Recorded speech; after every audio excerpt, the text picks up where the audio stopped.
Hey everyone, Joe Axman here, the astrologer. Eh, what's up, everyone? Hope you're doing well. In this video, I want to go over the 12 houses and the significations of each house, what they mean, and how I view them. Right? This can be pretty basic. I mean, basic in the sense that it's foundational, but necessary. Right? Very important to understand the basics. We should understand the basics better than anything, right? Because that's, if we don't understand that, then we're building a house on a weak foundation, and the whole thing can crumble if we don't have a solid, stable foundational base. Guys, hit that like button if you can, and subscribe if you haven't already. Book a reading with me, Macro Gold Machine at yahoo.com. And leave a comment down below. Let me know what you think. Let me share my screen just so we have some visuals.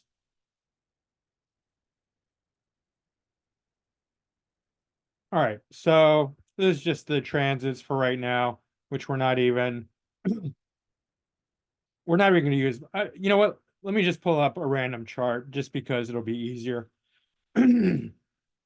This is an actual person, obviously Benedict Cumberbatch. Pluto in the first. Not really going to delineate his chart. I'm just talking about the first house, right? Which the houses are composed of the angles. They're made up they're defined by the two main angles, the ascendant and the MC. And what is the ascendant? The ascendant is where the eastern horizon is, where the eastern horizon meets the ecliptic. The ecliptic is the path of the sun. All the planets follow the ecliptic. They follow the path of the sun. The sun goes and the planets follow because it's, the gravitational pull, right? So the ecliptic is that path.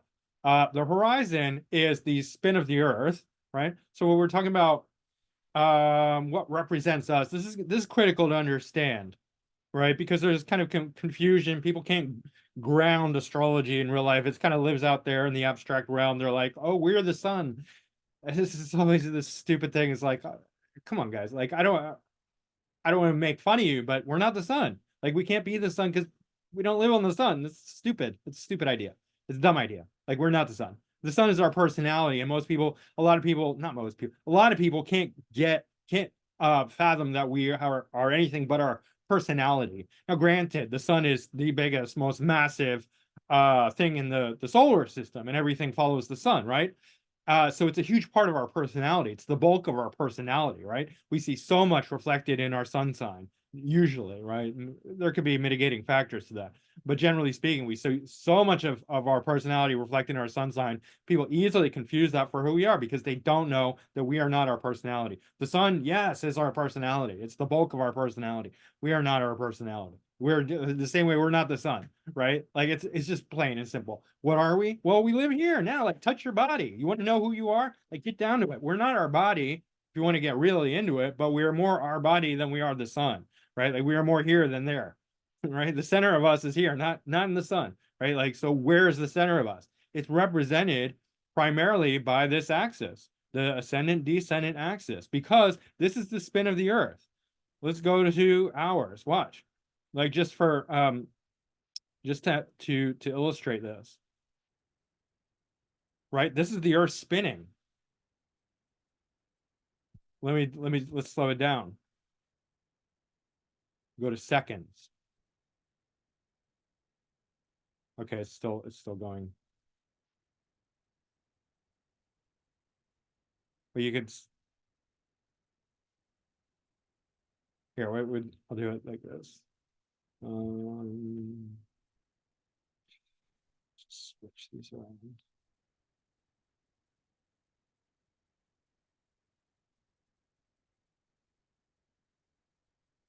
Because it's very slow here.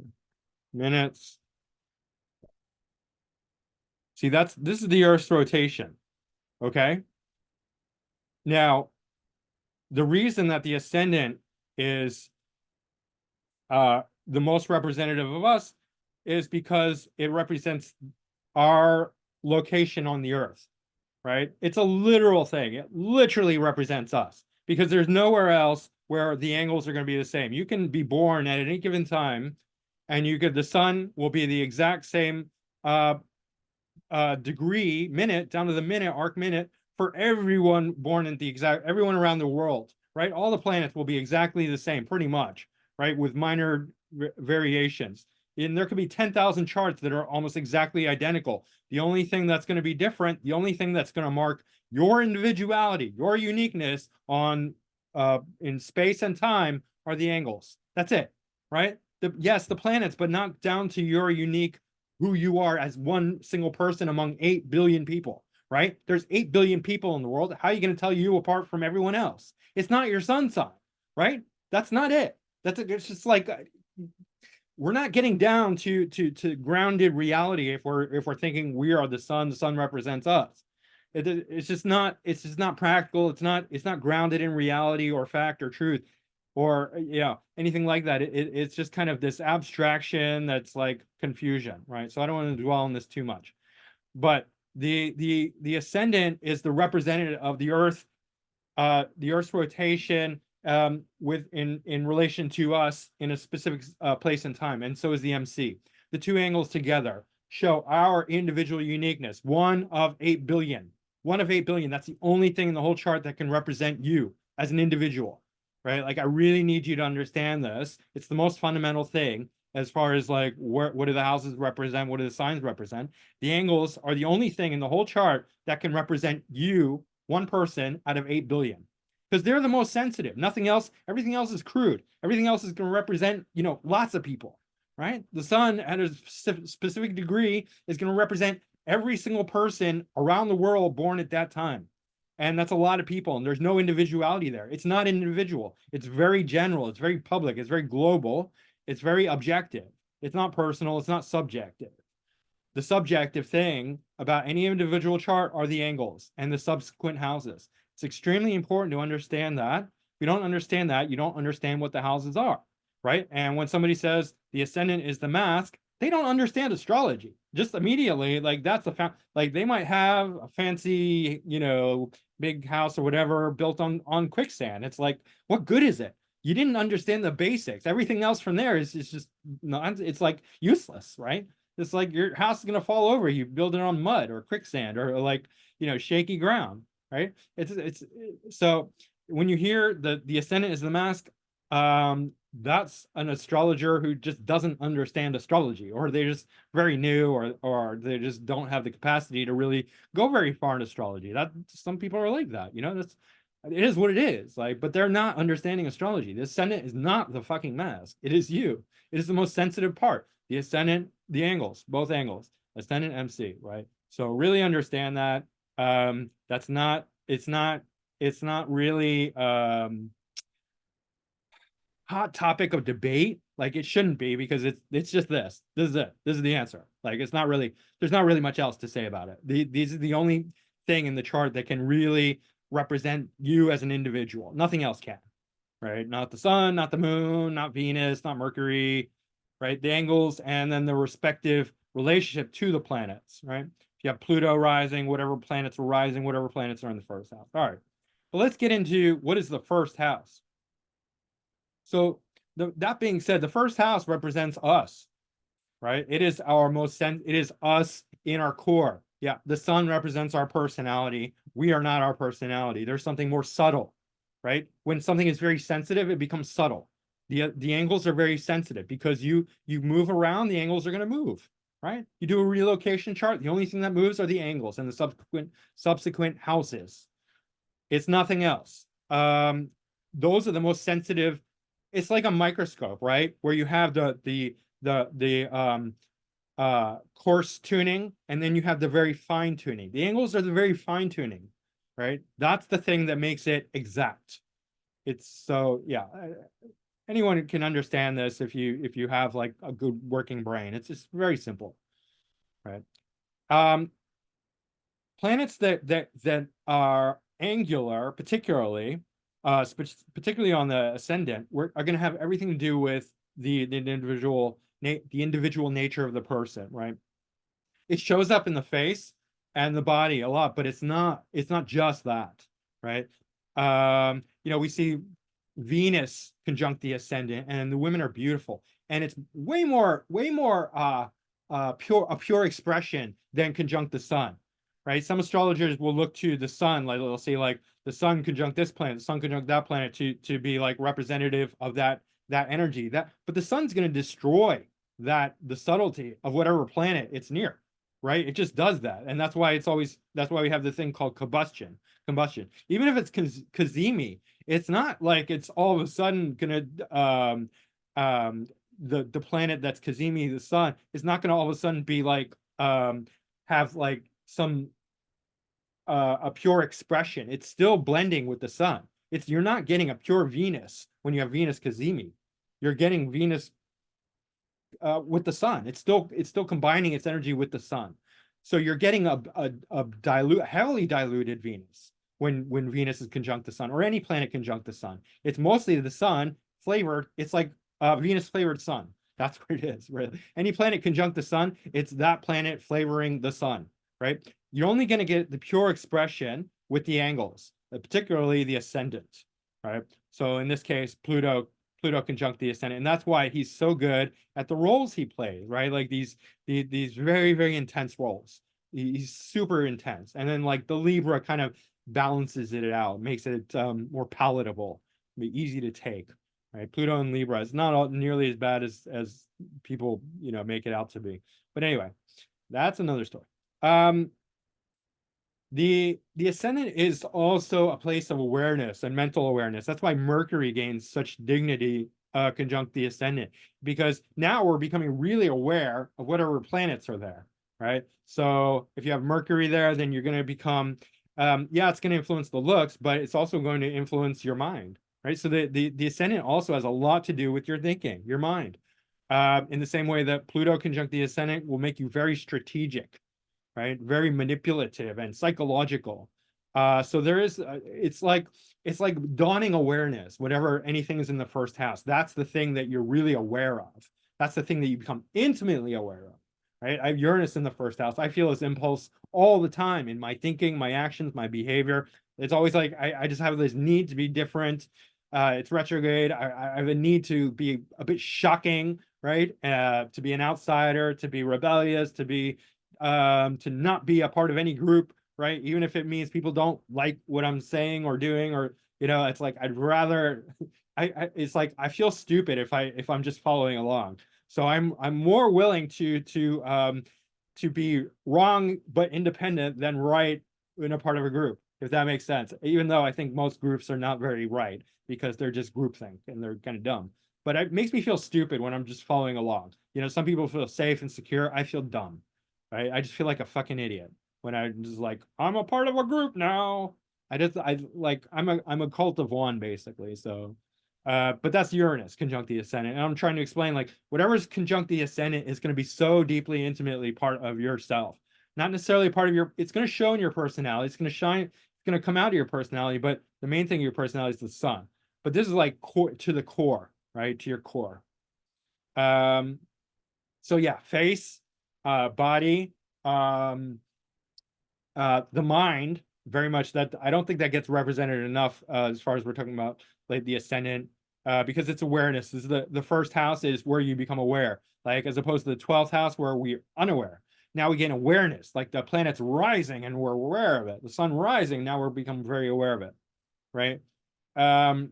So we become very aware of the things that are in the first house. The first house also, planets in the first house will kind of reflect, will spread their quality to everywhere, right? Because it's the self, and these are all relating to the self. We measure everything from the ascendant, right? The Aries point. In the objective zodiac, the ascendant would be 0 degrees Aries, right? That's sort of the objective ascendant of the zodiac, the vernal equinox, right? That's the starting point. But in our personal chart, where that with the houses, the very personal, subjective, the Aries point is the ascendant, right? That you could say that almost like 0 degrees Aries. And by the way, the houses and signs, as far as general significations are not all that different. What differentiates them is the personal subjective nature versus the objective global nature of the signs. They're that way for everyone, whereas the houses are just you and you alone. But other than that, the archetypes are the same. One is the nature of Aries is one, right? Like, and that's critical in understanding the nature of Aries. Like, if you want to understand the archetype, you really have to think about number one when you think about Aries. And the same goes for the ascendant. It's number one, right? It's the helm. They call it the helm. It's the captain. It's the helm. It flavors everything. It's the most significant house in the whole chart, right? The ascendant. And planets there gain strength by being angular, by being so deeply personal to the person, right? He's very Benedict Cumberbatch. He's very Plutonian, right? So yeah.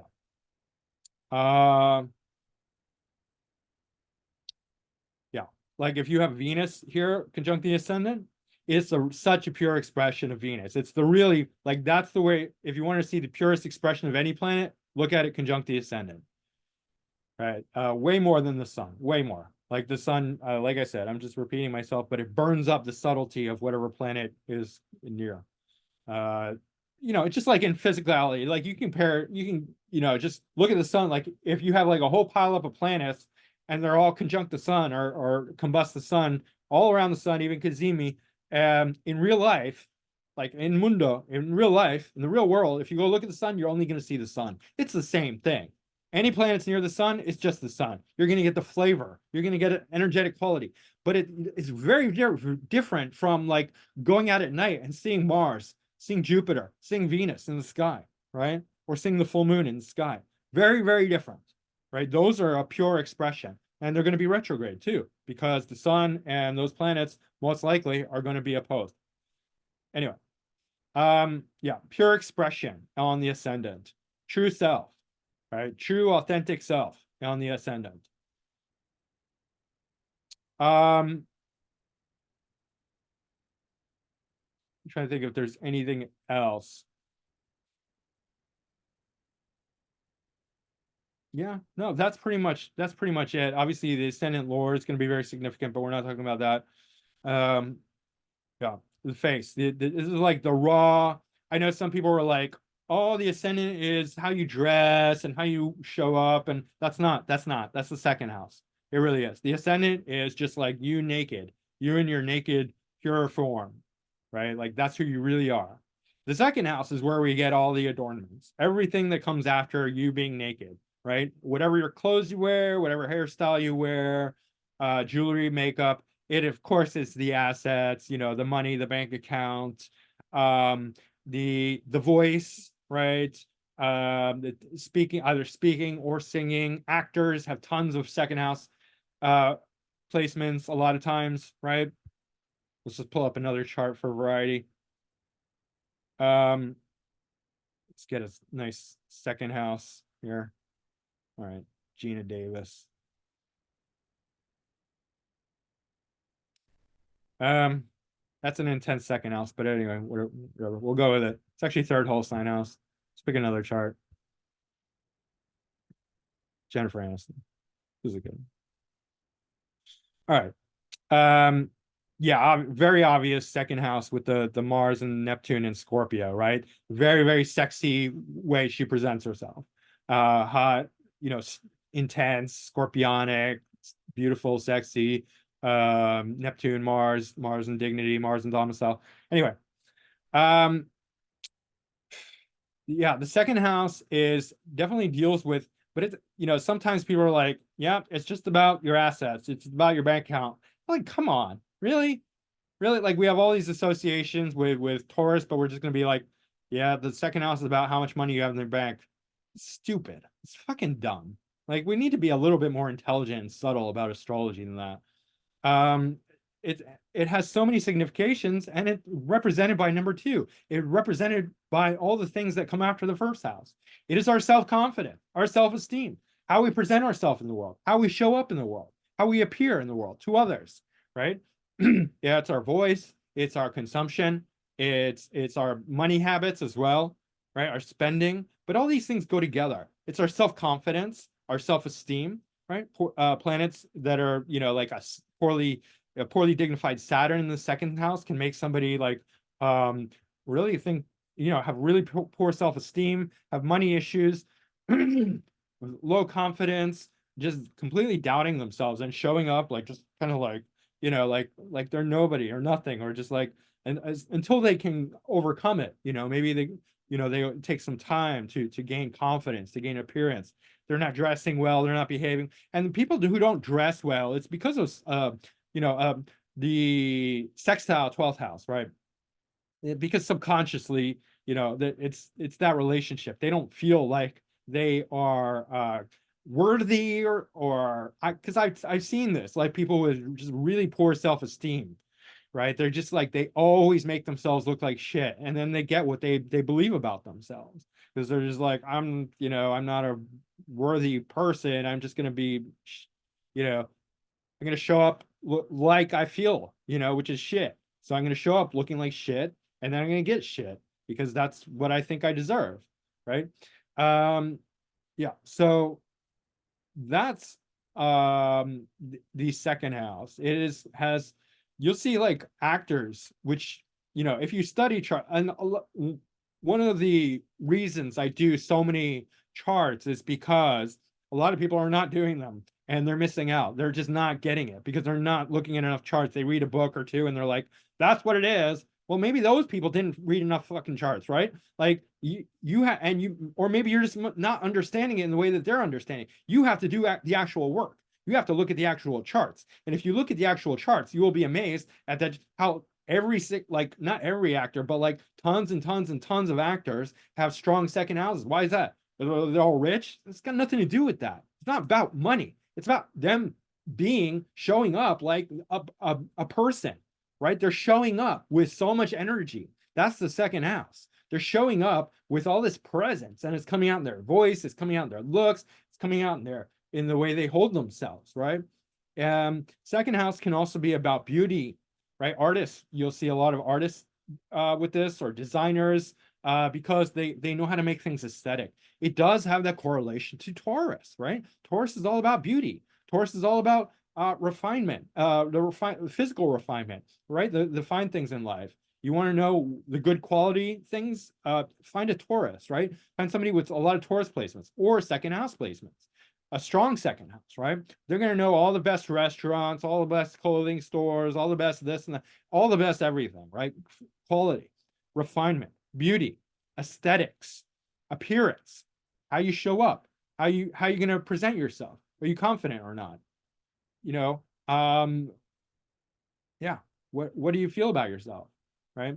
Yeah, and of course, voice, singing, we see a lot of that. And that's also why like singers have can easily cross over into movies and vice versa because of that strong second house quality. It's very similar energy, right? But yeah, if you have strong second house, you're going to show up as as something, right? Depending on what planets are there, you're going to present yourself in a way that's going to be strong with you. A lot of second house planets. You're going to want to dress in the way that those planets, the energy that those planets carry. If you don't have anything in the second house, like it doesn't mean you're not going. It's just probably, yeah, you have less of that unless your second lord is doing something, interesting, or angular, whatever. But generally speaking, yeah, it's strong second house would be great for singing, acting, yeah, financial stuff. Of course, you'll see it with bankers, of course, singers, um, designers, artists. Um, Anyone is involved in aesthetics and adornments, and you see it with fashion designers, things like that. All right. Third house. Let's find a third house person.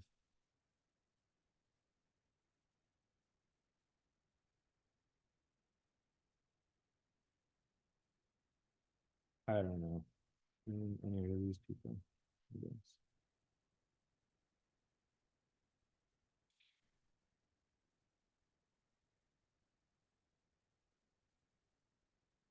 Whatever. I'll just use we'll use Kurt Cobain. So Kurt Cobain, arguably, okay, so second house, second quadrant, third whole sign house. And this does, I mean, he played guitar, so that's part of it, right? It is still third whole sign house, but um anyway, second house, third house. We're just talking about. We'll look at it as third house, right? Um, because the houses and signs intermix, but we're just talking about general significations. That's too similar. So Mars and Scorpio. Trying to find somebody who um,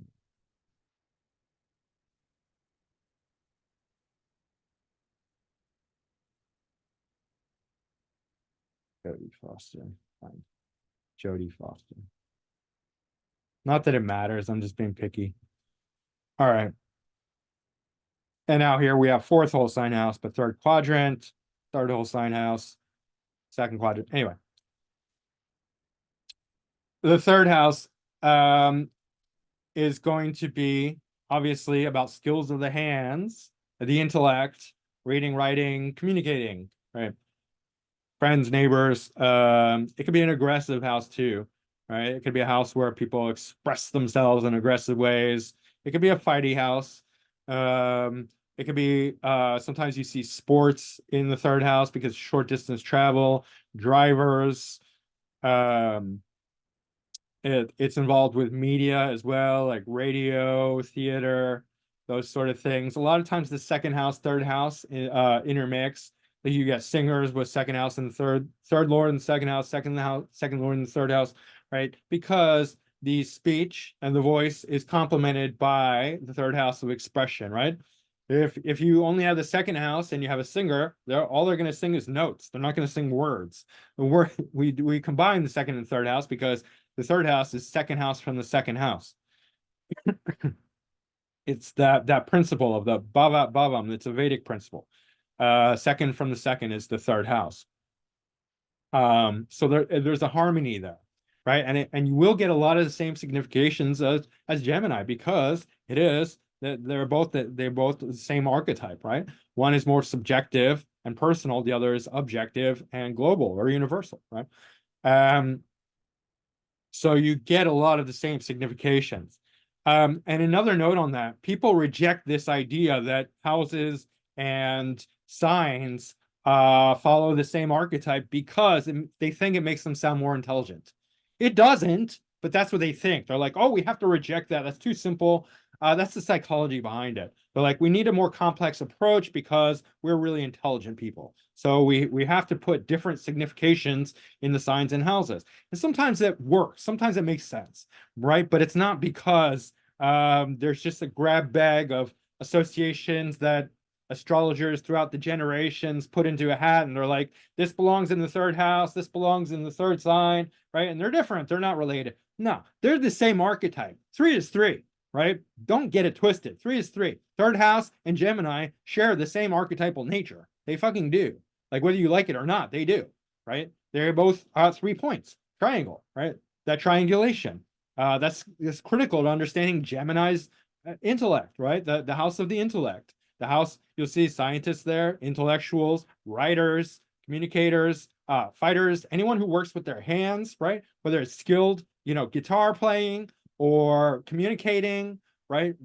Speaking very expressively, teaching. It's not an artistic house. Some people say like arts are there. It's skills, right? You can be very skilled. You can be a skilled draftsman. You can be a skilled guitar player or musician, or writer, right? You could be, like I said, a driver or a body worker even because working with hands, right? I see a lot of that. Masseuses have strong third houses, right? Media people, personalities, that sort of thing. What else? Brothers, friends, neighborhoods, siblings, right? So yeah, definitely siblings will show up there, neighborhoods, neighbors, right? Casual relationships. It's a social house. Yeah. And it can be a very aggressive house too, like especially verbally fighting with others.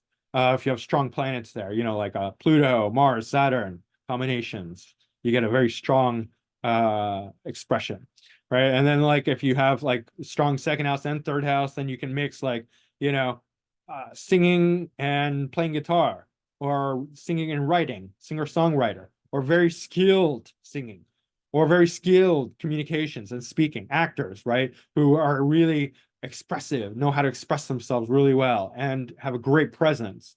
They present themselves really well, and they're really smart and speak really well. They communicate really well. They write really well. Those sort of things. Yeah. So yeah, and so I guess, yeah, this is considered a cadent house. And by the way, the cadent houses are excellent for writing, 3, 6, 9, and 12. All of them. Particularly 3 and 6, but 9 and 12 also very good. What else? Yeah, I mean it is an aggressive house because it involves a lot of like competitiveness, and it has a lot of similarities to the sixth house, which we'll get to. But yeah, I think that's it. The fourth house is angular, and it represents our home, our youth, our parents, our history.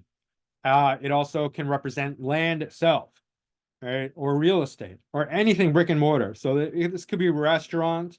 This could be opening up a store, a retail store, brick and mortar. To represent our parents and our childhood, our home, our physical home, our home growing up, but also our home where we live now. It can represent working in real estate. It can represent building physical things. Like as an artist, if somebody is an artist and they have a strong fourth house, they might want to actually make sculptures. They might want to design architecture. They might be an architect, right? They might be a real estate person. They might be an architect. They might build physical things. They might want to build houses. They might want to develop land. They might want to buy land and own lots of land. They might want to farm. They might want to establish a land-based community, even though that's an 11th house thing. They would need some strong 11th house significations as well. But the land itself would be a fourth house thing. The roots, the history, there's the family history, right? Family lineage can be seen from the fourth house. Secrets and hidden things that you do at home can be seen from the fourth house, including sexuality. If it's a water sign in the fourth house, there could be a lot of sex at home, right? And one of the confusions I think about the fifth house is that it's next to a water house, right? And so I think actually sex belongs to the eighth house, but it could also be fourth house, right? Because that's where you're at home in bed. And where do you have sex? In bed. Not at the restaurant, which is the fifth house thing. Not at the daycare, which is the fifth house thing. Not making paintings, which is a fifth house thing. It's at home in bed, right? In secret, in private. So these archetypes are how we have to define the meaning of the houses. We have to. Otherwise, you just get a grab bag of meaningless attributes that some, astrologers are just putting in there. Just throwing random fucking attributes into a grab bag of bullshit that's like, oh, fifth house is this bullshit of grab bag bullshit, right? And it doesn't work that way. There's an order to all of this. And there's a way we can make sense, and there's a way we can decide what belongs and what doesn't, right? And just because something's old doesn't mean it's right. Like, fuck off. We need to, you can't think independently unless you can stand against the whole world and be like, no, I disagree. Like, that has to be an option. Otherwise, you're not thinking. You're just conforming. Right? Thinking means not conforming, right? So in order to think, you have to be able to say, no, you're all wrong. This is what I believe. Even if you change your mind later, like, don't be afraid of that. You have to be able to do that. If you can't say no, then your yes is meaningless, right? I mean, that's not freedom. That's not freedom of thought. If you can't disagree, then your agreement doesn't fucking mean anything. You're just an NPC sheep, and you're not thinking at all. You're just conforming. So yeah, you have to be able to say, no, everyone's wrong. If it doesn't suit your thinking. And it doesn't mean you can't change your mind at a later date, right? So that's all fine. But anyway, yeah, fourth house can be secret things like sex at home, right? Politicians often, have strong fourth houses because they care about the homeland. The people of the homeland is a fourth house thing. Right, wherever your home is, It could be like, so I live in Philly, like part of my home, part of my fourth house, significations would be Philly, right? So if I wanted to really, work with my fourth house, it could be working with Philadelphia, building up Philadelphia, or it could be working with the whole nation, America, working with, like my home country, right? My whole country. I want to be president, and now I'm gonna, work for my whole country, and that's fourth house also as well, right? It can show up in other houses as well, but that is one of the fourth house significations. Homeland, right? Um, yeah.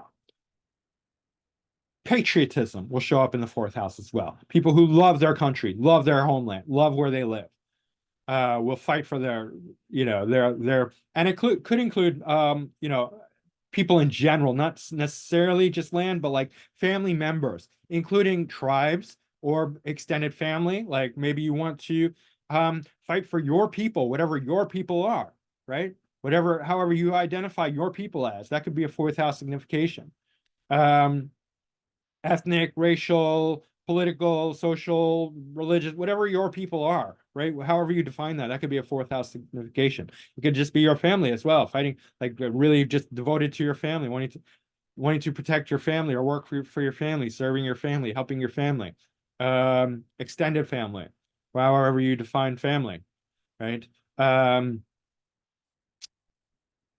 what else? Building things, even like empires, right? Like, so in the fourth house, we build the mountain. In the 10th house, we climb the mountain, right? So that's sort of the difference. Strong fourth house can create empires.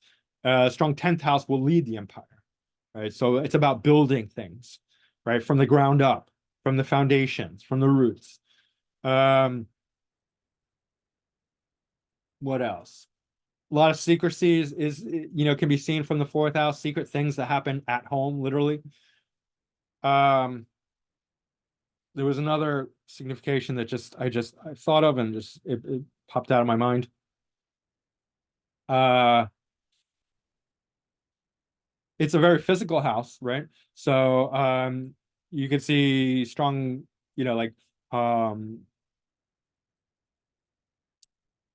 if somebody has a strong fourth house and they're a fighter, that could be an asset too, because now they're building up their body, their physical, the shell of their body, right? The toughness and the strength, the outer strength is especially the protective quality that the fourth house enables, right? Directors and producers can have a strong fourth house because of their ability to recreate a land, right? Even in fantasy, they create, like, you watch a good movie and it's like, wow, they created a whole new world. That's a fourth house signification, right? Writers too, who capture an environment, a land, right? They could have a very strong fourth house. They're painting a landscape through their writing, right? Artists who have a very strong fourth house may do physical things like sculpture, or they may create their art in a very physical, grounded kind of way. Um, Also, a lot of emotion is here. Home is where the heart is, right? So there's a lot of feeling and emotionality that comes from the fourth house. Um, yeah. What else? Just in general, the home is going to be very important to have in a strong fourth house. I don't know why I'm just going to keep changing charts. I'm not really relating it very much to the charts, but just for variety, just for fun. Megan Fox is a strong fourth house. Yeah, actors and actresses who have a strong fourth house can represent their whatever their fourth house, whatever their childhood family lineage is. Um, And it could also say a lot about the parents and the childhood growing up. All right. Let's go on to the fifth house. Fifth house, trying the ascendant. Not here, but let's pick a different chart. Um,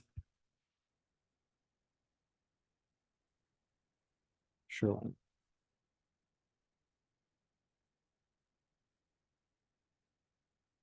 Okay, her fifth cusp is Pisces, trine Scorpio ascendant, Aretha Franklin. Fifth house. Uh, the archetype is number 5, right? It's a prime number. It's trying the ascendant, so there's a real nice harmony with the self, right? So the general energy of the fifth house is very positive, bright, fun, entertaining, entertainment, artistic, creative, children, not creating children. That would be more a fourth house or eighth house or 12th house thing. Water house. Creating children, right? Not a fifth house thing. Being around children and having children, very different from creating children. Just archetypally, let's separate those two things. Let's use our Mercury and our sword of Hermes, which sword of Hermes is for distinctions and differentiations. The sword of discrimination, right? We discriminate from one thing. Discrimination, by the way, in this sense, is not a bad word. It just means separating, dividing things apart. That's how we think properly. If we can't discriminate in our mind, separating this from that, then we can't think properly. So we're discriminating here, that the fifth house, having children, kindergarten, is not the same as making children. Fourth house, bed, sex. Eighth house, sex. 12th house, pleasures of the bed, right? Or whatever. They're all water houses. They can all suffice. They can all do the same thing. Fifth house, not sex at all. It's wrong and it's bad astrology. Fuck off if you disagree. Like, I just don't care anymore. Like, it's just, number 5 is not sex, right? It's entertainment. It's fun. Oh, sex is fun. No, it's just not the right archetype, right? I mean, lots of things are fun, right? Everything's fun for different people. It's so subjective. That's a horrible fucking argument to say that it belongs in the fifth house because sex is fun. It's just like, duh, you that fucking stupid. Just fuck off. Don't bother with astrology. Astrology is not for you. Yeah. So anyway, fifth house is children. It's what comes after the fourth house, where you make the children, right? And if you think kindergartens and sex belong in the same house together, I'm gonna proverbially punch you in your fucking nose right from here. Like, so take that. Let's move on. Yeah, art, creativity, performance, being on stage. Fifth house, fifth sign, same archetype, right? It shows up differently because of the nature of the houses, right? But it's, a lot of artists we see here, entertainers. We do see a kind of gambling, risky nature in the fifth house, which also we can relate back to number 5, being 5 so even, it's like dice, right? We roll a dice. Dice are very even. And yeah, even though dice is squared, it kind of has whatever. There's different kinds of dice, but number 5 kind of, because it's so perfect, it kind of attracts a quality of risk takingness, right? There's a nature of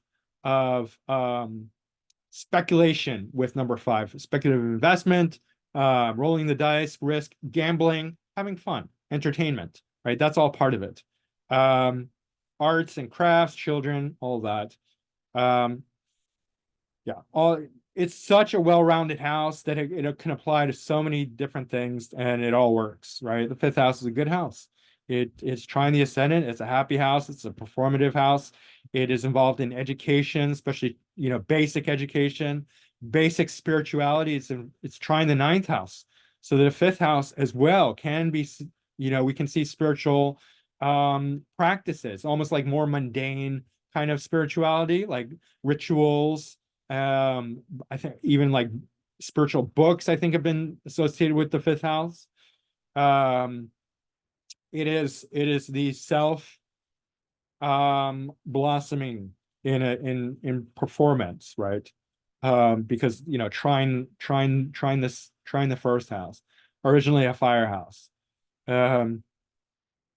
Yeah, so just generally a very fortunate, lucky house to have things in. It's not angular, it's not as intense or strong or foundational as the angular, but it is what succeedent they call it, and in a harmonious relationship with the ascendant. Let's pick another chart for the sixth house. I guess this one will do. Clark Gable.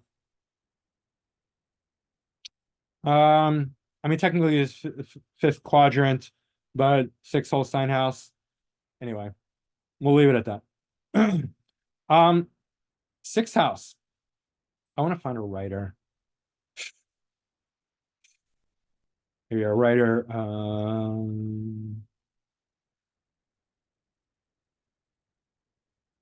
Billie Holiday. Did she write her music? Elton John. No, he doesn't have strong. Um, sorry.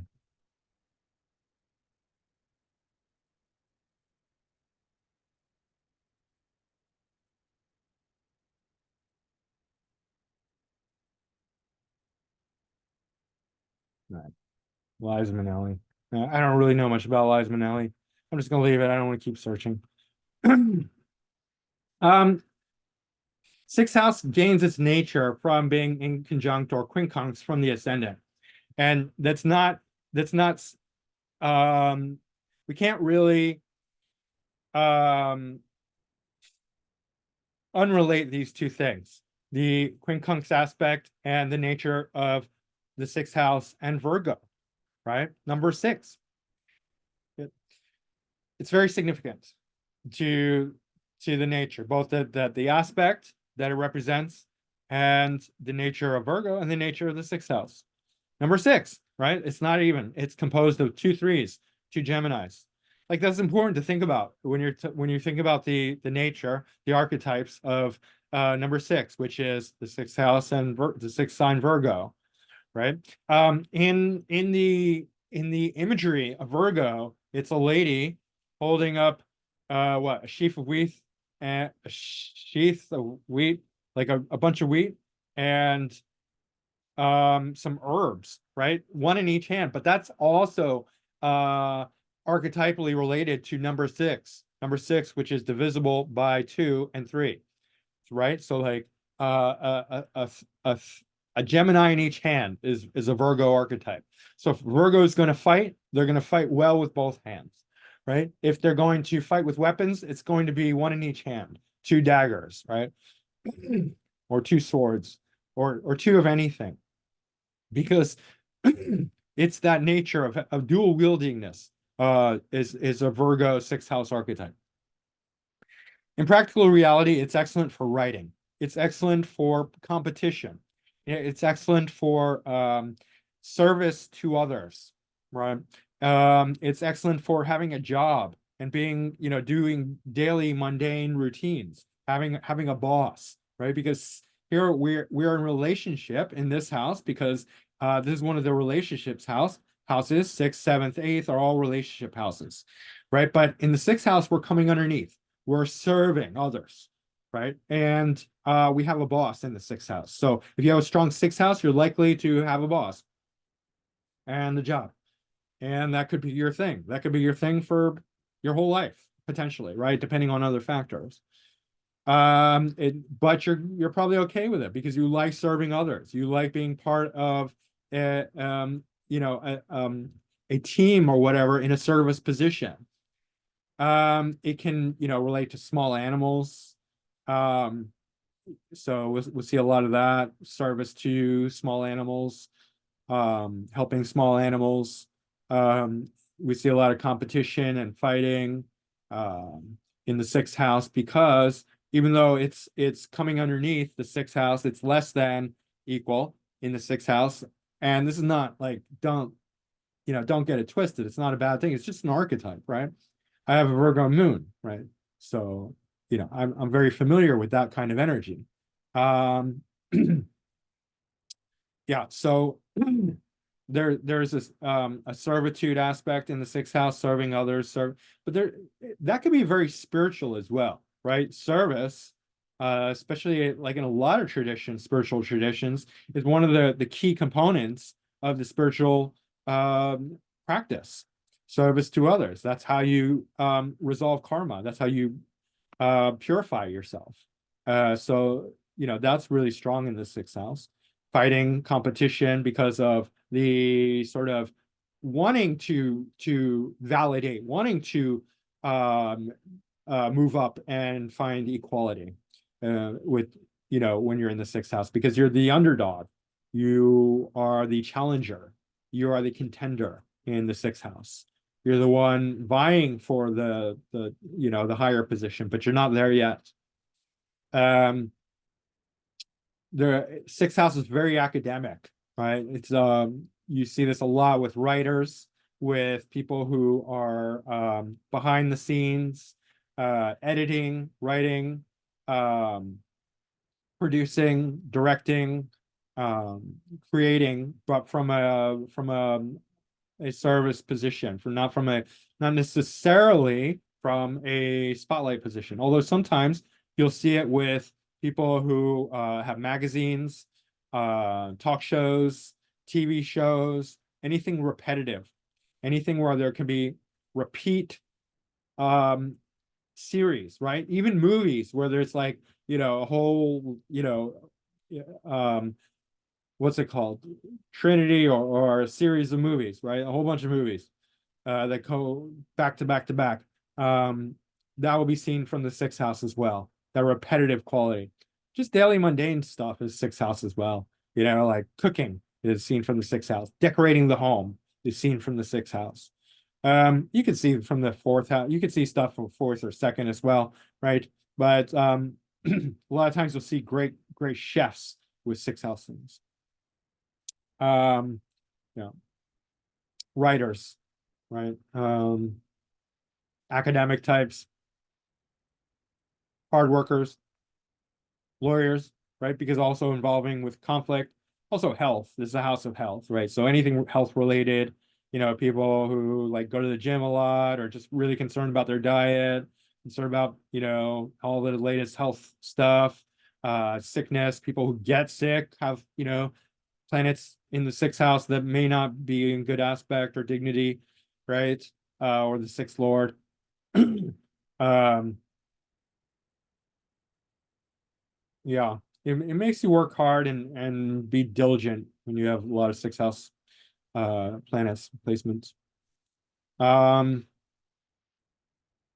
Yeah, that's sixth house. All right, let's choose a seventh house.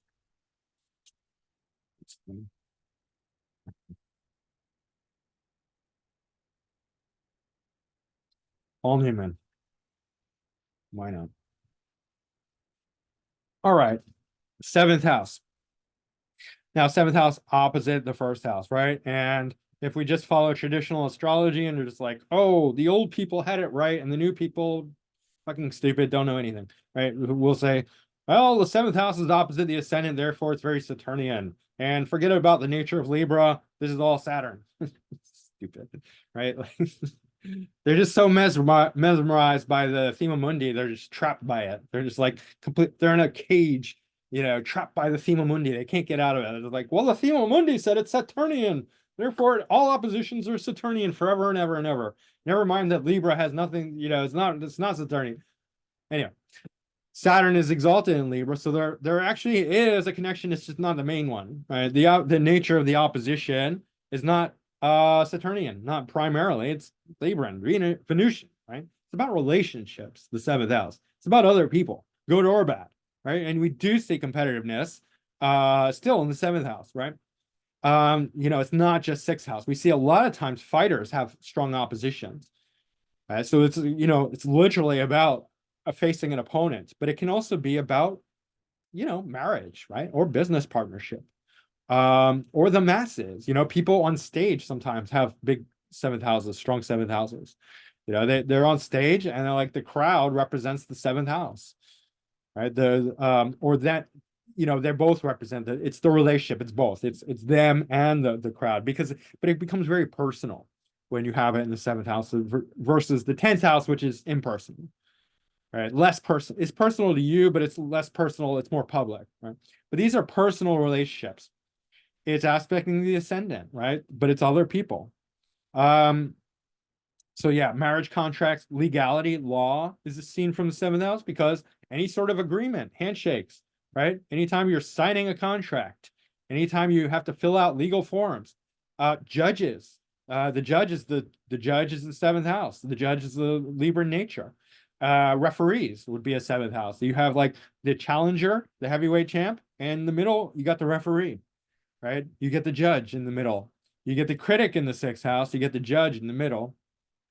And you get, I don't know what the eighth house would be in this relationship, but yeah, the seventh house deals with all the equal relationships. And so, yeah, it represents both the other person and you. It's not one or the other. It's almost like the nature of the relationship itself. So if somebody like Paul Newman has Pluto retrograde in the seventh, and I don't know personally how this, because I would have had to do some research on, but anyway, this would be Paul Newman would be, very sort of powerful and manipulative in relationships. He needs other people in order for this Pluto to come alive. But when he's interacting with other people, Pluto will come alive. And that Pluto will be powerful. It will be manipulative. It will be strategic and controlling and psychological. But he will also attract that to himself. And one of the things is that in relationship, he will experience profound transformation. That's how you have to understand it. A planet in the seventh house will be activated by a relationship, by a personal relationship. Could be a romantic relationship, could be a legal relationship, could be a business relationship, could be an opponent. He's like if he was a fighter, right? Like he's not, I don't think. Although he could be, right? But he's going to experience plutonic energy in that relationship. So what it means is that he's going to be transformed by relationships in the sense, right? If you have Uranus in the seventh, you're going to become enlightened by relationships. A relationship will be the way you experience realizations. So you're going to meet people and you're like, oh my God, that person was so difficult, but he taught me so much. Like I learned so much from that person.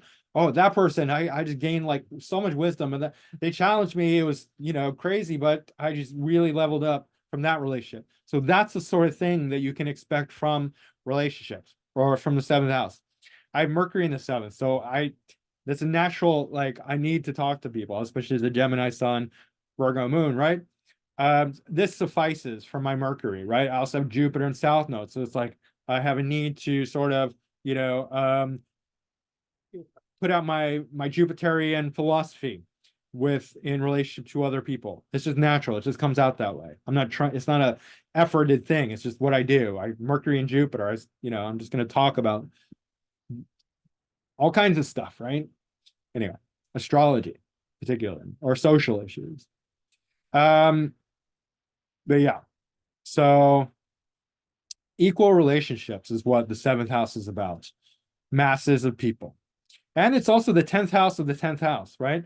This is the 10th house or the 10th whole sign house, but 7, 8, 9, 10. It's the 10th of the 10th, the Babam, which means that you can also see some significations of the 10th house in the 7th house. So career sometimes will show up in the 7th house, or aspects of the career, right? Yeah, or the way you're seen by the public. There's a correlation between the 10th house and the 7th house. Both angular, both very powerful houses. This is just more personal other. Right? So yeah, let's pick another chart for the 8th.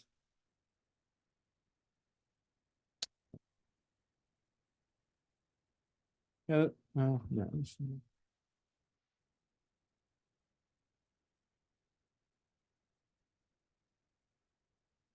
I'm being picky here.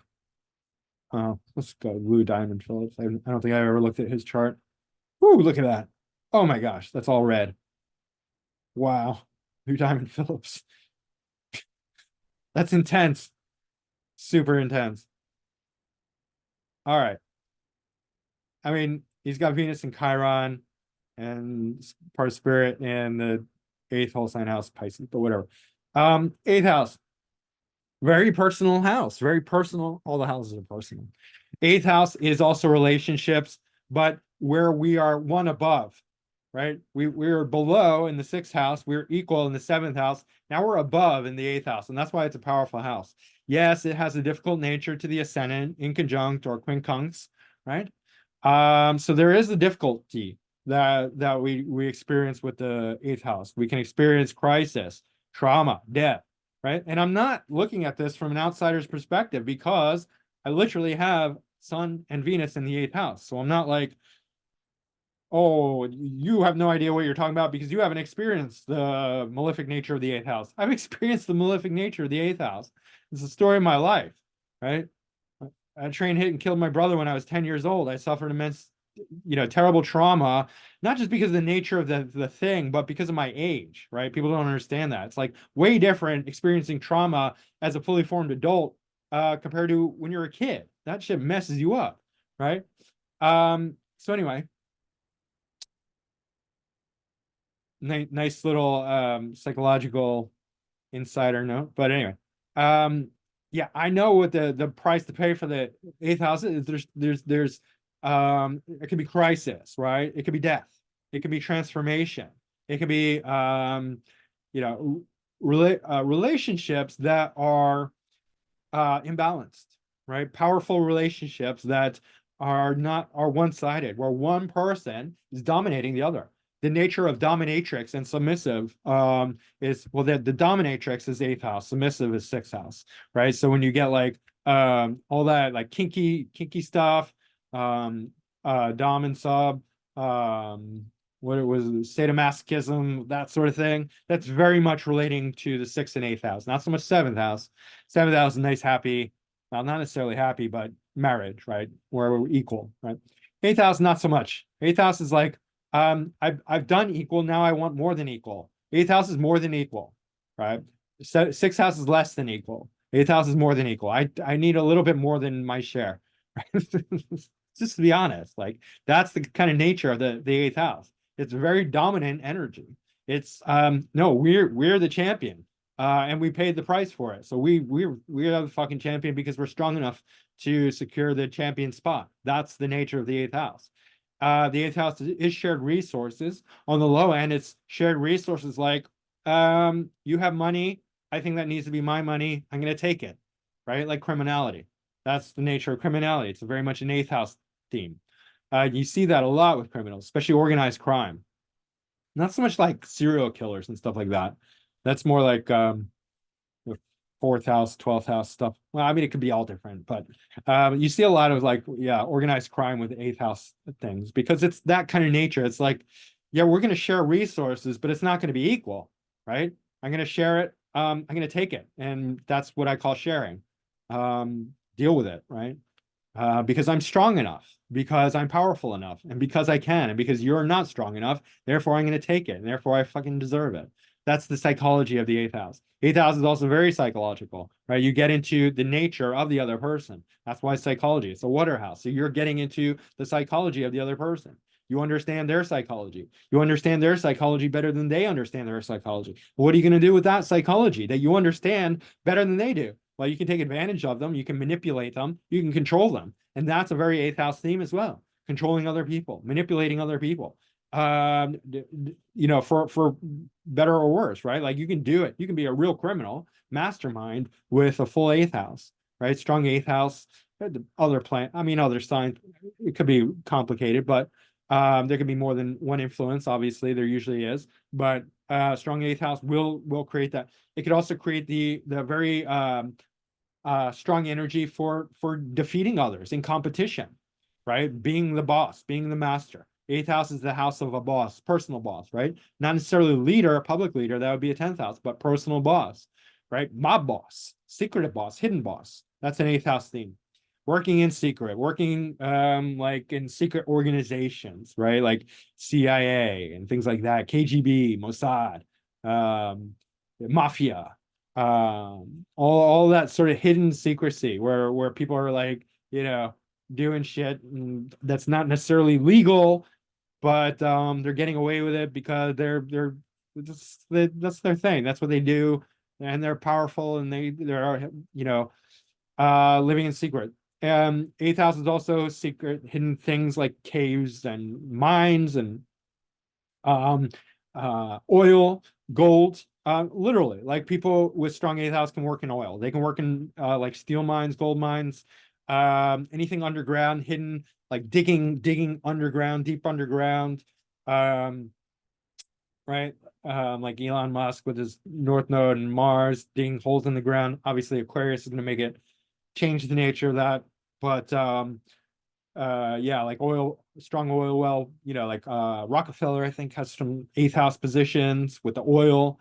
Um, Psychologists, astrologers. Why is astrology an eighth house thing? Precisely because you can see into the nature, the secret hidden nature of things, the secret hidden nature of other people's psychology, right? The 12th house also, you're looking into your own psychology versus other people's psychology in the eighth house, right?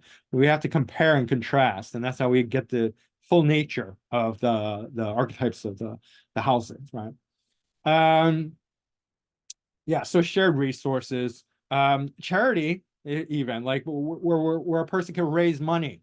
Again, the shared resources from a positive perspective, right? Um, Jerry Lewis has Jupiter or Venus in Aquarius in the eighth house, conjunct, right? And he raised more money than anyone for the kids. I think he has a Cancer ascendant. So yeah. Um, that expression as well, raising money, being charitable, raising money for others, for good causes, that can be an eighth house theme as well. So it can go different ways. Obviously, sex is very much an eighth house thing because it's secret, right? We don't go to the restaurant and then when we're done, we have a nice glass of wine, nice fancy meal, dressed up beautifully. It's wonderful, great date. We're both got twinkles and sparks and whatever bullshit, right? We don't just throw everything off the table and have sex at the restaurant. Nobody fucking does that. That's not the way it works. We go home and then we have sex, right? Behind closed doors. Shut the shades, right? You don't want anyone to see. That's a thing. That's a real life thing. Having sex in the middle of a restaurant is not a thing. Having sex in kindergarten is not a thing, unless you're a fucking pedophile, right? But that's not kosher. We don't do that. That you're gonna go to jail if you do that. So like fifth house, eighth house, water houses, non-water houses, they don't mix. You don't just you can't. We need to be smarter. And just because it's written in old books doesn't make it so. So there, yeah. Now they're not all right. Nobody's going to be right about everything, and we have to be able to check each other and just be like, look, just because you said this doesn't make it so. Just because you said it and a bunch of other people said it doesn't make it so. We have to challenge things that don't make sense. I'm very strong on that. We have to, right? So eighth house is sex, and you see this a lot with people who work in sex. Strong eighth house, 10th lord in the eighth house, both for criminals and sex workers often, pornography or whatever, prostitution, all the eighth house topics. You'll see that a lot. What else? Yeah, eighth house is symbolically eighth house is like underground things in a cave. Like we all the water houses are going to have elements of entrapment, of being held in a cave, right, in solitude. In the fourth house, it could be like trapped at home, trapped in a brick and mortar building, right? In the eighth house, it could be like trapped in a cave-like situation in the basement, or just in a situation where you're isolated and you're trapped and you're alone. 12th house, same thing. Trapped in a hospital, trapped in a mental institution, trapped in a prison, trapped in a asylum, trapped in a monastery, right? All these different situations. They're all have similar significations, right? So yeah, we can use the eighth house obviously for better or worse, but it's not about equality. So if you think like shared resources equal shared, it's not equal shared resources. It's not. It's I'm going to take what's mine, and also on the upper expression, I'm going to give back a lot, right? But in a shared way, like Jerry Lewis raising tons of money for the kids, or like a mob boss having like numerous rackets taking money from people for protection. The protection is there from there. Like they'll beat you up if you don't pay them, right? Obviously, there's all different flavors of that, but yeah. So yeah, what else? Mm,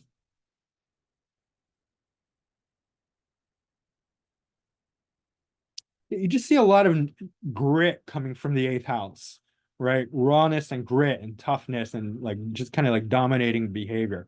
Like you see like with people who make um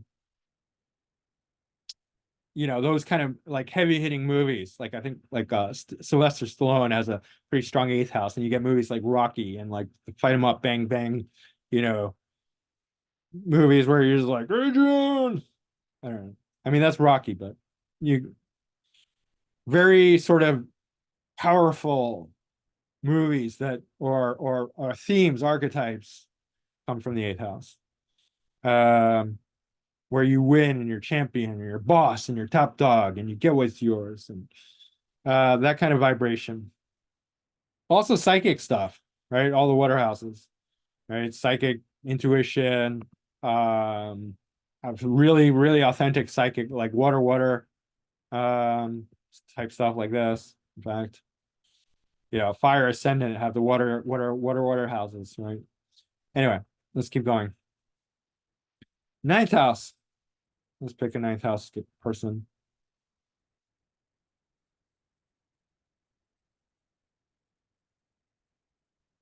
All right, Diana Ross, I guess. I mean, this is the ninth quadrant, but 10th whole sign house, and here we have ninth. I mean, there's not really a whole lot going on in the ninth series. Technically, Mars is in the eighth, but whatever. It's just symbolic. Um, Ninth house, also trying the ascendant, right? Number nine. Number nine, I like to think of as the juggler because three, we have the triangle. Six, we have the triangle in each hands. And then nine, we have three triangles that are very skilled and learned. So it's kind of like juggling, right? So one of the archetypes of Sag or ninth house, I think, is like the juggler, right? Um, Ninth house is long distance travel, higher education, philosophy, religion, higher mindedness, things that we develop into very refined states. It could be publishing as well, adventures, celebration, religion, God, right? Spirituality, foreign things.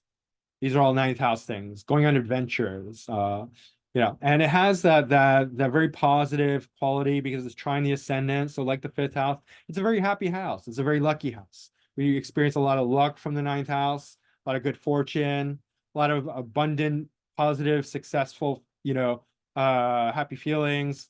Law also. So there's two places that I look for law. That's seventh house with the legal contracts, ninth house for the moral sort of justification. This is like the philosophical creation of the law, right? The Jupiterian nature of the law, where it's sort of like giving the body of the law, the enforcement and the actual like creation of the law, the signing of the law would be more of like a 10th house Capricornian thing. But like the reason for the law comes from the ninth house. That's where like lawyers or judges are making their case. I think particularly lawyers, right, making their case for why certain things should be this way or that, and they're being very sophisticated, elaborating, appealing to very high-minded, moral reasoning, right? So that sort of thing. When you get your PhDs and your doctorates and your preachers and teachers, philosophers, anywhere where there's like a teacher, that's a very ninth house theme. Fifth house can be as well, but it's a bit more mundane. There's like fifth house that is really skilled and developed, right? Very sophisticated thinking, very sophisticated skills, very developed skills in the ninth house, right? You get like you get skill, like the basic skills in the third house. You get the trained skills in the ninth house, right? You get the short distance travel in the third house. You get the long distance travel in the ninth house. Celebrations, partying. You see that a lot too. Sometimes you don't get like really like religious or philosophical people with ninth house planets, but you get them, they're very adventurous and celebratory, right? Sometimes overly celebratory, right? Sometimes they can get in trouble from being too much, like partying too much, right? Evoking that Sagittarius celebration themes, because it's almost like in the ninth house, And same with Sag, nice sign. There's a victory over the eighth house. Eighth house is a war. Eighth house is a battle, and you're trying to maintain dominance and stay on top. But you can equally have crushing defeat in the eighth house, right? Death, rebirth, right? Crisis, trauma. Um, there, like in the eighth house, there's periodically downtimes. That's the weakness of the eighth house. That like the snake shedding its skin. In the ninth house, you have success, right? And that's why you party, and that's why ninth house is very lucky, happy, positive house where you celebrate, you learn about God, and learn, or like refine your skills, take it to the master's or PhD level, or just in general, just like you've really developed your techniques, you've honed your skills, you refined your thinking, you refined it all to a very high level, and you're very sophisticated. That's a very ninth house theme.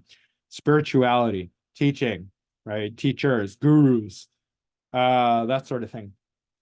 Um, and classically they put astrology in the ninth house. It's too vague to be in the ninth house, to be honest, right? And I can understand, because like anything you study to a high level could be ninth house, but it's just so vague, right? It's not, it's just so, it's such a painting astrology with a broad brushstroke. It's like, oh well, you studied it, therefore it's ninth house. Well, fuck off. Like, that's not good enough, right? Really, astrology belongs to the eighth house or the water house in general, because now you're getting into the secrets of the psychology and the hidden nature of not just the psychology, the hidden secrets of life. That's more of an eighth house thing. Another eighth house theme, which I forgot, is research, diving deep into subjects. So science as well could be an eighth house thing. Anything where you just really need to dig deep and pull apart things. Ninth house is almost like putting things together rather than pulling them apart. It's much more holistic, right? We talk about God in the ninth house. We talk about philosophies that are all embracing in the ninth house, right? So we're bringing things together in the ninth house. In the eighth house, we're pulling things apart. We're dissecting them. We're being surgical. We're removing parts and taking things out. We're cutting people open and looking inside them and like looking at all the little details of what makes things work. It's kind of gross, but it's very much a eighth house thing. Ninth house thing is not like that at all. It's much more refined and sophisticated. Poetry and high-mindedness and philosophy and celebrations and travel and adventure and God and religion, all that. Teaching, yeah. Teachers, teachings of the father. Sometimes they look at that. So like we want to sometimes teachers themselves, like anyone who's in a teacherly position, older people who are like teachers and authorities, but like in a philosophical way, like more like the preachers and the teachers and the gurus. All right.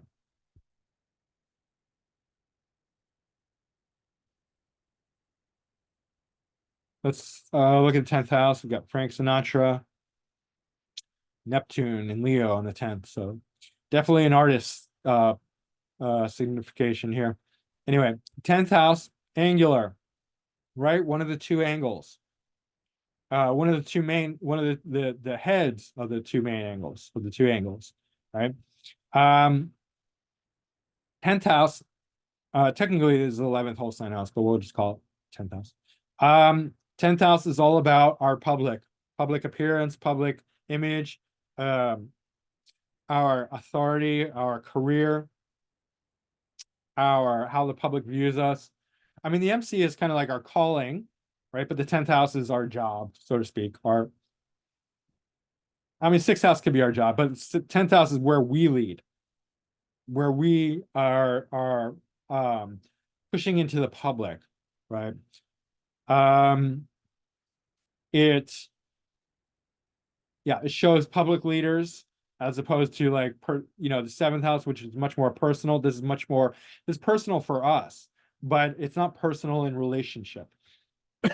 It's public in relationship. So it's public image and leadership capacity, career calling, what else? It's just an incredibly strong house. And in fact, it is in the superior square to the ascendant. So in a sense, it shows up in some ways even more than the ascendant, which is important to understand. right? Because even though the ascendant is more deeply connected to our sense of self identity, we show up more as our MC in the world, um, because that's what we're putting out into the public, right? I have Mars and Saturn in the 10th house. Mars is conjunct my MC. I come off very Martian, right? Maybe that's not a great example because I'm Scorpio rising, and it's my ascendant lord, right? But that's what really shows. That's what really comes out in the public. Frank Sinatra has Neptune in Leo, and he was an artist, a singer, right? So he's going to be a performer, a singer, somebody who can produce a mirage to the public eye. Neptune, an image, a glamorous illusion to the public, especially in Leo. Leo loves the spotlight, right? So whatever we have in the 10th house, that's going to show our career direction, our public direction, right? And it's opposed to the 4th house. So it's going to be at somewhat of opposition to our home life, right? So somebody can be very happy and present an image to the public that could be very contrary to what their family knows about them, right? They could be somebody completely different at home. So you see all these, and that's one of the things that people don't understand. If you're not an astrologer, if you're not good at psychologizing other people, you think that people are what they seem, and this is completely wrong. People are not what they seem, right? If you have a strong 10th house, you're going to appear like your 10th house, and at home you might be very different, right? You might just play a nice person on TV, and at home you'd be a holy terror. You might be a criminal and play a really nice person in front of the camera to the public eye. That happens, right? And that's not a comment on Frank Sinatra. I think he probably was a good person from what I heard about him. He seemed like a very decent person, but yeah. So this is not indicative of the full nature of the person, but it's how they present themselves in public, and it can, 10th house is also like what we put over above everyone. So if like you have a planet that's conjunct the MC, that's really going to you're going to put that's going to be elevated for you. That planet, whatever house that rules, whatever planet and sign the significations and aspects signify, that's going to be at the top of not necessarily importance, but how you relate to the world. You're going to put that above other people's opinions, other people's what they value, what they think. You're gonna place, that's gonna be extremely important to you. That's gonna be extremely important for you to push that out into the world and to have that be the front runner. You're gonna be pushing that in the world, right? There can also be, like, in the same way that planets in the 7th house define the relationship, this also defines the public relationship, right? And so if you have malefics in the 10th house, the public might be, malefic with you. You might have a malefic relationship with the public. That's certainly possible. And so like Mars in the 10th can get into public confrontation, right? They could, they might be very aggressive with the public or Martian in a certain way. But at the same time, there could be that blowback, where the public, there could be public falling out, conflict with the public. And I think he did have that, Frank Sinatra. I think there were certain times where he was at odds with public opinion or public, cultural norms of the time. Especially, I know like one instance with Sammy Davis Jr., who was his friend, who was a black man, and they wouldn't allow him to play in clubs. And Frank Sinatra was like, no, like if he doesn't play, I don't play, right? So that sort of thing. Like he was in conflict with the public, especially if it ruling certain houses, right? For me, it rules my 6th house, so I do bring conflict into the public arena, and I've seen that again and again and again. It can be workplace as well, the 10th house, right? Even if it's a job, the 10th house can still represent the workplace. Even if it's a menial, mundane old job, right? That can still apply. Yeah, in general, it's your relationship to to the public. And if you have a lot of planets there, it's going to push you out, pull you out, create a relationship with the public. And oftentimes in a leadership way, like you can be very, you can have, not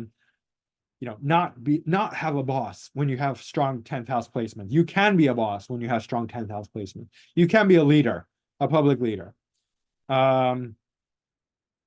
Yes, making the rules, having other people follow you, that sort of thing. Yeah. Let's go to the 11th house.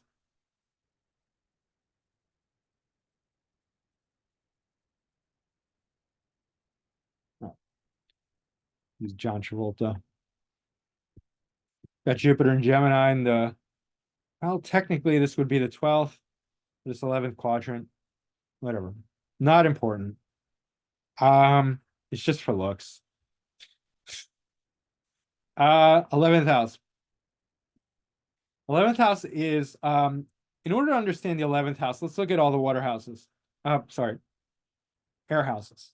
My bad. Third house, Gemini. We're talking about neighbors and friends, local friends, and like superficial friends and like siblings, right? So if we're talking about air, we're talking about relationships, one of the significations, right? And so we have very casual friends in the third house, like, hey, what's up? I know you very casually, and that's good. That's as much as I want to know you, right? Like I know your name, and we should talk about the weather or whatever, the sports game or whatever.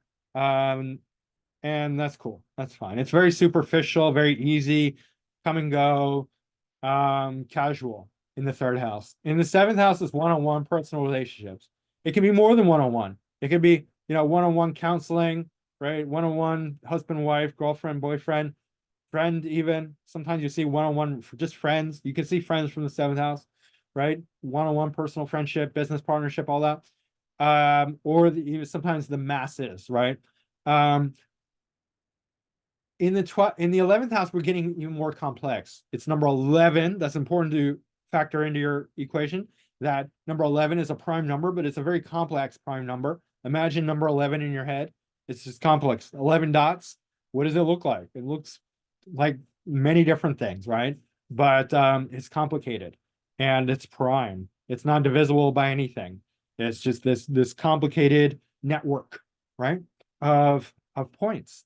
And that's where you get friends from, right? That's where you get groups and networks.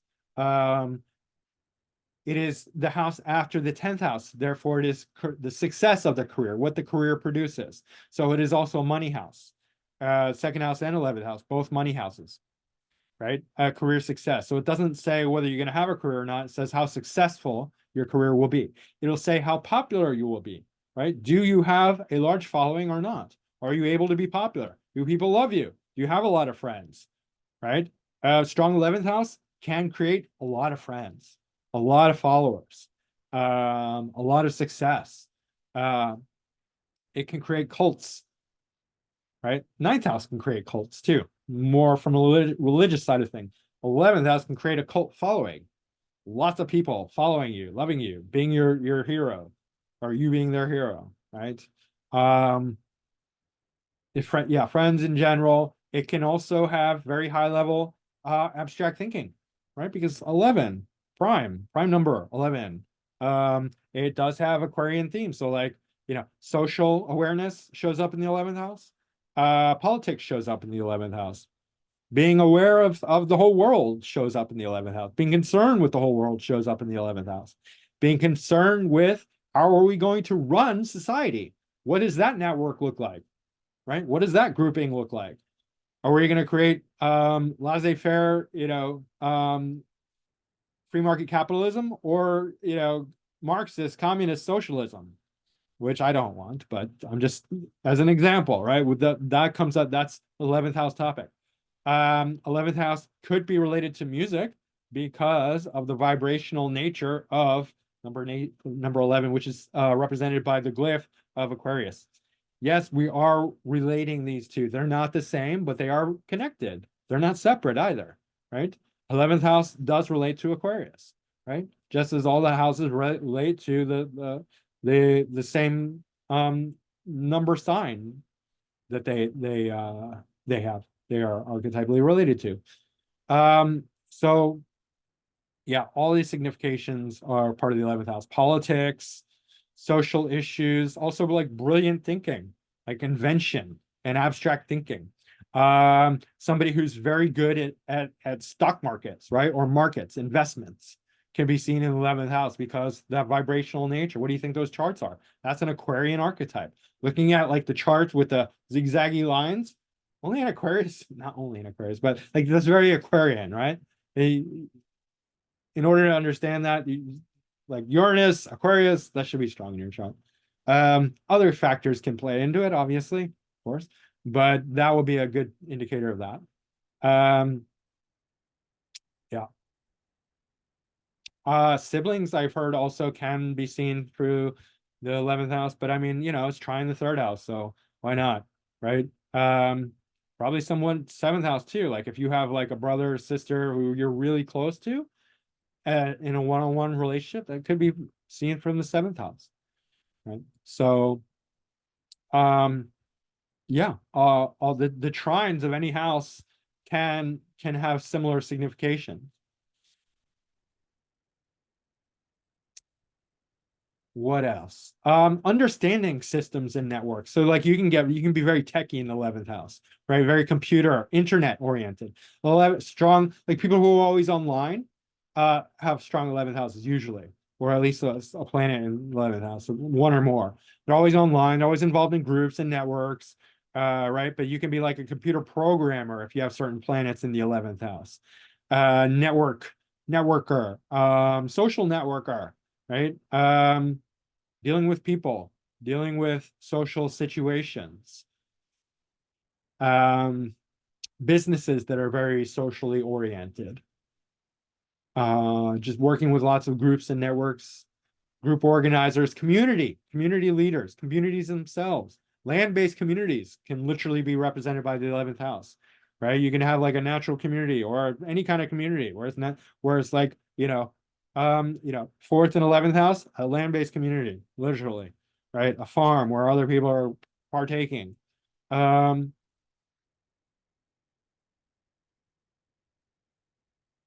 yeah. Science and scientists can also have a lot of 11th house planets from that, high level abstract thinking, right? Yeah. Um, Inventions. Yeah. Good. Let's look at the 12th house. All right. Look at Tina Turner. Now, 12th house. Um, 12th house is the house. Well, they one of my issues with all of astrology, um, is this kind of grab bag mentality that they say like, oh, this is the house of self-undoing, when they talk about the 12th house. It's like bunch, like the image that I have is like you have a hat or a bucket and there's like a bunch of pieces of paper and you're just like picking out attributes. Oh, this attribute belongs in this house. Why? Because astrologers put it there. But I don't do grab bag astrology or grab bag attribute astrology, whereas it's like, pick an attribute out of a hat and we're gonna put it in this house or whatever, right? The house of self-undoing. Why is it the fucking house of self-undoing?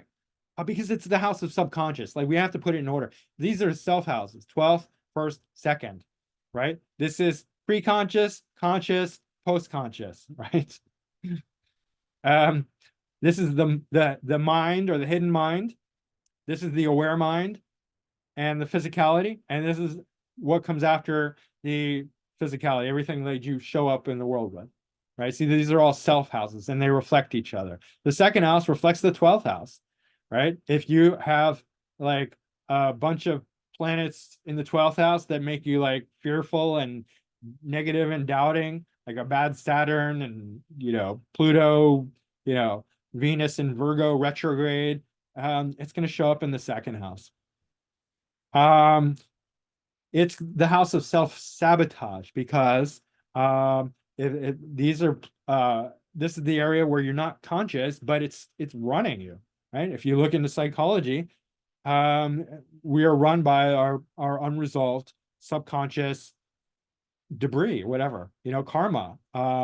Depends how you call it. Ego, unresolved consciousness, subconsciousness, dark, demons or shadow, shadow work. That's talking about 12th house stuff, right? Personal, subconscious, trauma, negative conditioning. These all show up in the 12th house, right? And of course, they're going to self-sabotage because they're influencing your mind. They're influencing your thinking in a way that you're not fully aware of it, right? And that's why we have all these fears. Fears are irrational, right? It's not rational when we have unresolved trauma and negative conditioning in our 12th house that it's influencing us. You have phobias and fears and like conditioning, and that's all very 12th house things. They're causing you to do this and that and behave a certain way. You go for a job interview and you fuck it up when before you were perfect at it, right? Like you practiced, you had all the answers, you knew everything, and then you go for the job interview and you fuck it up. That's a 12th house issue. You got shit in your 12th house you need to deal with, right? Or anything like that. Like you just, when the pressure's not on, you think you got it, and then all of a sudden you're in the moment and you're just like and you don't do the thing. That's a 12th house issue. You haven't dealt with your 12th house. You go on a date and you just say all a whole bunch of stupid stuff and you really like the person. They're like, that person's weird and crazy and I don't want to see them again. 12th house, right? You self-sabotage, right? You spoke, you cursed at your boss and you lost your job, but you really love your job and you regret it. That was a 12th house thing. Yeah.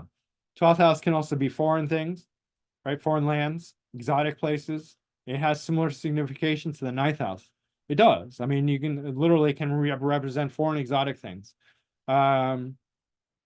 Creativity, right? Because of the subconscious again. We can be very creative from the 12th house. Movie stars, artists, musicians all can have strong 12th house because they're pulling from the ether, right? From their own subconscious, from the dream world. It can be a very psychic house. It can, there's tons of psychic phenomena that can happen in the 12th house. It can be a house where things are hidden, right? Like you have 12th house planets, you might not be very in touch with them. You might not have a good relationship with them because you don't quite understand them. They're showing up, but not in a conscious way. You're not conscious of them. You have Mars in the 12th house, you might have issues with anger, right? Where you don't know how to express anger properly. And it comes out in unhealthy ways. Either you blow up at times or it just becomes repressed. All different situations. I'm not going to go over each planet, right? But, that's a situation to be more creative, right? To be more artistic and expressive. It'll come out that way. Or in solitude. A lot of times people with 12th house planets, they need to be alone in order to access those planets, in order to know how they, like if moon is in the 12th, spend time alone because then that's the only way you're going to know how you feel. Otherwise, you don't know how you feel, right? You're around other people, you're not activating your 12th house, right? Therefore, your moon is not, you're not connecting with your moon. You want to connect with your moon, be alone, be isolated. 12th house can also be like hospitals, institutions, right? Monasteries, any place isolated, private, alone. The same as, similar thing to other water houses. Personal psychology, and therefore astrology, because if you understand your own psychology, your own secrets, what makes you tick, then you can understand what makes other people tick. And that can relate to, again, the astrology, psychology, secret hidden things. Like a lot of times presidents or like politicians or the like will have strong 12th house because they're involved in secret organizations. One astrologer tried to make the case that the 12th house wasn't hidden, and that's just stupid because it's like it's hidden and therefore you don't see it. That's why it's hidden. Like you're not going to see it. That's the whole nature of being hidden, right? This is like, oh well, we see everything. No, you fucking don't. Like just like you can look at the surface of the water, you see mirage, you see reflection. You don't. It's not easy to see underneath the water. There's a whole nother life going on under the water. That's the nature of the water houses. They're secretive, right? I mean, this is like endless evidence of that. People with strong water houses can work in private organizations, secret organizations, hidden organizations, detectives, even eighth house, 12th house, perhaps even 4th house can have a strong 12th house signification. water houses, right? Psychics, that sort of thing, psychologists, astrologers, um, yeah, intuitives, occultists, people working with secret hidden things. Um, yeah, it can be very psychological, psychologically damaging sometimes, mental illness. You can see through the 12th house. Um, yeah, you know, um, sixth house is sort of, physical ailments. 12th house can be mental ailments because personal psychology, right? You have planets in the 12th house. And she had issues too. I mean, Chiron in the 12th, Pluto in the 12th quadrant, Tina Turner, right? But she also turned to spirituality as she got older. Especially if she, I don't know what age, but as she got older, she turned to spirituality. And that is solace. And a lot of times people with strong 12th house turn to spirituality to resolve their subconscious debris that is like fucking up their life because self-sabotage.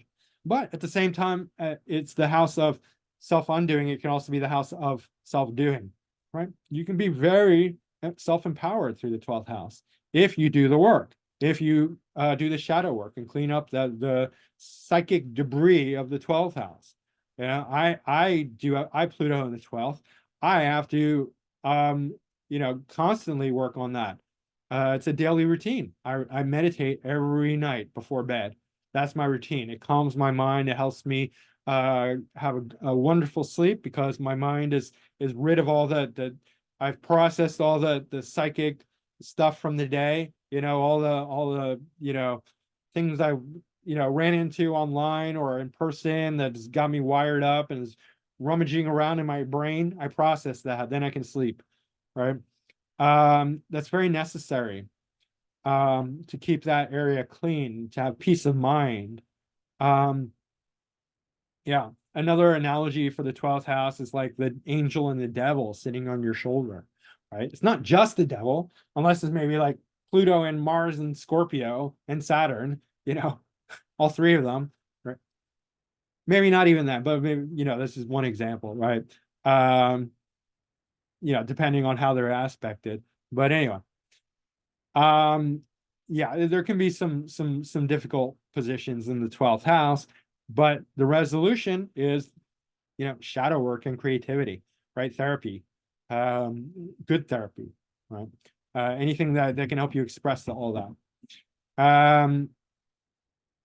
Foreign things, exotic things, creative, expressive, artistic, all of that. Movies, cinema works great for because of the sort of illusory nature of it. I found people with the strong 12th house, they come off as fake. And I'm not saying they're fake. I'm saying they come off as fake because a lot of their nature is hidden. Therefore, what you see is there's less energy there. There's more energy in the hidden realm. Therefore, the front is not, it's like their ascendant is almost like not it is who they are, but it's almost like there is also another layer. Therefore, there's this appearance of being fake, right? But that's also why they can make great actors, great musicians, great artists because they're drawing from that hidden place. Um, yeah, secret societies, anything having to do with secrecy will show up there. So like people involved with these secret occult society like Freemasons and Order of the Golden Dawn and mystics and stuff like that can very much be 12th house related, 8th house, 4th house, water signs, Pluto, that sort of thing. Yeah, I think that about covers all of it. Yeah, the mind, mental illness, mental health, spirituality, or the lack of, right? It's not there, like the 8th house, there's a heavy price to pay for it, but it's not a bad house, right? Like I just don't think I think that may have worked for like, the primitive mind of the ancients, but we're not that primitive anymore. We don't have the same mind as the old, people who lived. I'm not trying to poo-poo them. Like I'm thankful that we can access their wisdom and their knowledge, but we don't have the same mentality that they have, right? So just calling it a bad house is it just feels fucking stupid. It feels stupid. There's so much more nuance than that, right? And there's 8 billion people in the world, and what are you going to do? Just tell all these people like with planets in the 8th or 12th house, they're fucked, right? No, there's a price to pay, granted, but there's also the bigger the front, the bigger the back. There's great benefit, there as well, if you know how to harness it, right? If you do the shadow work, if you use the energy appropriately instead of inappropriately, right? It's all about, potential and knowledge and using things what they're good for. So that's pretty much it, guys. That's the 12 houses. I hope I got pretty much all the main important points for all the houses. And yeah, this was my perspective on the 12th houses. So hope you enjoyed it and found it interesting. And that's it. Joe Waxman, the astrologer, signing off. And guys, I'll see you again soon. Hit that like button for me. Subscribe if you haven't already. Book a reading. macrogoldmachine@yahoo.com is my email address. You can email me there for a reading. And leave a comment down below. Let me know what you think. Or ask a question or whatever. That's it, guys. I'll see you again soon. All right, thanks. Bye.